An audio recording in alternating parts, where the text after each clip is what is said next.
Here we are in part 2 of my PSP 3000 versus Nintendo DSi video. This is MrXkill from MrXkill Productions, and today we are talking about the internal hardware of both of the consoles. Anyway, so all of this hardware information is gotten from cnet.com. Whatever copyrights or anything they have, I do not own any of the stuff too. But pretty much, I think it's okay for me to be able to use information I got from there. I mean, I referenced it. You can go get it if you want. But anyway, so let's start with the DSi. So people classify this as a handheld game console, which makes sense because it's not really based toward the media playback like the music, pretty much. That's about it. And it doesn't play any video or anything. So I think it's pretty safe to say just to call this a game console rather than a portable media player like some people call it. Everything is stored on cartridges for this console, all the games, everything, and they're pretty easy to use too. I mean, I've seen a lot of kids lose these every once in a while, but I don't blame them. These things are small, and but for how small they are, they can hold some pretty big games too. This one's not very big, but pretty big for a DS game, you know. They hold some big games, depending on like the graphics, etc., how much is on there.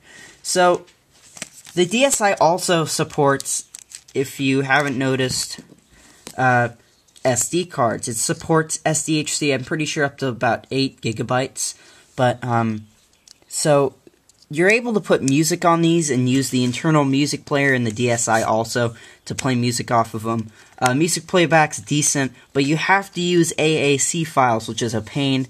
And I found myself using the PSP more often to play music than the DSi because I'm not going to go through all the trouble of converting all of my MP3 files over to files that are compatible with the DSi. Plus, the playback does not sound any better on the DSi. The PSP speakers are not as good as the DSi sounding, in my opinion, but it's not worth taking the 20 minutes to convert my whole music library onto playable DSi files. The CPU for the DSi is a it's an ARM9 134 megahertz CPU, which for a DS is actually pretty good. Not counting the 3DS. 3DS is its own species. I'm just gonna say that. But you know, it's probably, I think it's like about 2 times the speed. Oh no, that was the PSP, never mind. But it is noticeably faster than previous DS consoles, and I think that it's not it's not really, if the, let's say the DS Lite and everything played DSiWare, etc., it wouldn't be worth the upgrade. I mean, it's not that noticeable, but it is a little bit faster than previous consoles. It has stereo speakers, like I pointed out in the other the part 1 of the series, that are decent. If you hold your thumbs over them, actually, I realize that it really mutes the sound, so that is the only place where the speaker sound is going to get out, so don't get it clogged or anything, because it's really going to change the quality of the sound that you get out of these speakers. So, you have 802.11b and G wireless that it supports, which is pretty good, but I think that the DSi came out in time to be able to use wireless and internet, which they did not use, which kind of sucks, I think. Nothing special there. So, I mean, it's compatible with most access points, and actually, I found out that even though the DSi itself is compatible with WPA encryption, if you try to play a DS or a Wi-Fi compatible DS game on it, you won't. It's not compatible. The DS game will not work with WPA encryptions, even though the DSi itself can, which I think is kind of stupid, and they should fix that in an update, Nintendo. Are you listening? So, the 2 VGA resolution cameras are okay too. I think that if they could make videos, like film stuff, that would have been really nice, but of course Nintendo didn't do that, and we're stuck with these kind of crappy still image takers that are kind of like the novelty factor kicks in once you take it out of the box, after that, that's it. They aren't really worth playing with that much or taking pictures with at all. So I have the black version, as you can see here, and this, I think there's actually 2 versions that they came out with the DSi. The first one is this one. The second one I think came out with like a intro video, or like the video where you connect the Wii to the internet, a video of that sort, which I did not get on here. Actually, I was talking to someone, I was watching it or looking at the little app that pops up in the menu that had like connect your DSi to the internet, and I was thinking, mine never had that. So they have 2 different like versions of the DSi, I'm pretty sure, but hardware wise they are no different at all. So the displays are 3.25 inch TFT color displays. It can display 262,144 different colors, not at once because it doesn't even have enough pixels to display that, but that's pretty good, I think, for a portable screen. I mean, considering that Nintendo doesn't really wow anybody with the hardware, I think we can all agree that they don't put as much time into the hardware as they do with the games. So anyway, you know, you have your ABXY buttons, etc. I'm just skipping through all this stuff. Okay, over to the PSP. So also, you can get up to 14 hours on the 840 milliamp battery. So the DSi takes up less battery power to run than the PSP, as the PSP has a 1200 milliamp battery and does not run for as long. But the PSP's hardware is a little bit stronger, as you'll see coming up here. So this is also classified as a handheld game console, which I think is very controversial, since it does play movies and songs as well. Which would, I mean, I think it's a personal media player, to tell you the truth.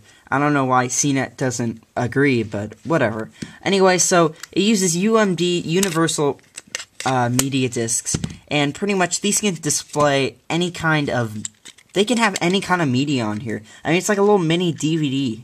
I mean, picture that as like a little mini DVD and you're able to play it in your PSP. It also supports Pro Duo flash memory cards, which you can see right here. These are very small, and actually smaller than the SD card, smaller than the Nintendo DS game cards, and this is also a 2 GB. I'll find that I probably need a 4 GB. I've almost run out of space on here. So the CPU is 333 megahertz, which is about 3 times as fast as the DSi's, roughly. I mean, the DSi's is 134 megahertz. It doesn't say what kind of CPU it is, but it is faster, and I think you can overclock it beyond that to maybe around 500 or so. Not sure. I haven't been able to hack this since it's a 3000. I can't get a Pandora battery or anything for it. So, pretty much, yeah, it has a faster processor. And I do not notice it in the games because the games on here are so big, so much bigger. But all the loading time I've found from the PSP is because it has to read it off the UMD. No loading time really because it has to actually process something that I can notice. 64 megabytes of RAM, which actually is not that much. I mean, computers have like gigabytes of it, and I don't know how sure they are, or CNET is on this, but I think it should have more than that. 64 megabytes does not seem like a lot for running the games that are on here. I'll have to look that up. So it has stereo speakers as well. These do not sound as good as the DSi's, though. I don't know why. Maybe the holes are just as big, everything. It's probably just that they put not as good speakers in here as the DSi's. It also has a microphone in there, just like the DSi does, and the microphone isn't really the best quality, but it isn't the worst either. It's better than the DSi's microphone, for that matter, a lot better. But you can do Skype on it. It's pretty useful, actually. This has a 4.3-inch TFT color display. It is capable of displaying a 480 by 272 resolution, which the DSi I think somewhere around 320 by 240 or something like that. I'm not sure, maybe like 190 or so. But anyway, this is able to display 16.7 million colors. So the DSi is 242, or what was the number? It was 262,000 I mean, the DSi's displays put together do not equal the power, or how nice the PSP's displays are. At all. I mean, it's, you cannot, they're unmatched, okay, I'll just put it that way. So, as I said, the DSi only supports AAC files, whereas the PSP supports JPEG. It's able to look at pictures, MPEG-4, H.264, which is pretty much the standard for most video from like iTunes, I'm pretty sure. It supports AVI, WMA, WAV, MP3, ATRAC3, ATRAC3 Plus. Yeah, that's all of them. But I mean, this can play so many different formats. It's so much, how much you can play is so much better than the DSi's. I don't know why they didn't even put MP3s in there. I think they should have put some video playback, even though it wouldn't have been the best, but it would have made a couple kids happy. So you're also able to connect this into a TV, as I said, and pretty much it looks pretty good on the TV. When you play games, it kind of boxes it in, but nothing besides that. No real problems. So, to compare it, the DSi does not have as powerful hardware as the PSP, but you have to think, what kind of games do they put on these consoles? The DSi plays DS games which do not need a lot of processing power, and the PSP plays games that are in full 3D rendered games sometimes, where it does need that extra 200 megahertz or so to run the games, which is totally understandable. Now, the DSi does have faster loading times because it is all cartridge based, but the PSP, I think, wins how fast the hardware is, the speed of the hardware, but I think so I call it a tie because the DSi then wins how the hardware is put to use, and that the faster loading times and everything on here just beats the PSP. But the PSP does win this in a speed race. So anyway, thank you for watching part 2 of my DSi versus PSP 3000 video. Like, comment, subscribe. Check out MrXkill.tk, which is my website. You can just look at it for like 30 seconds at least. Maybe click an ad or something. But yeah, also check out the MrXkill show, which is also on my website. Also, submit suggestions on my YouTube channel. You're able to just vote for the next review, submit suggestions for what reviews you want. It's run by Google Moderator. I'm just trying it out, so make good use of it. Thanks for watching again, and like, comment, subscribe.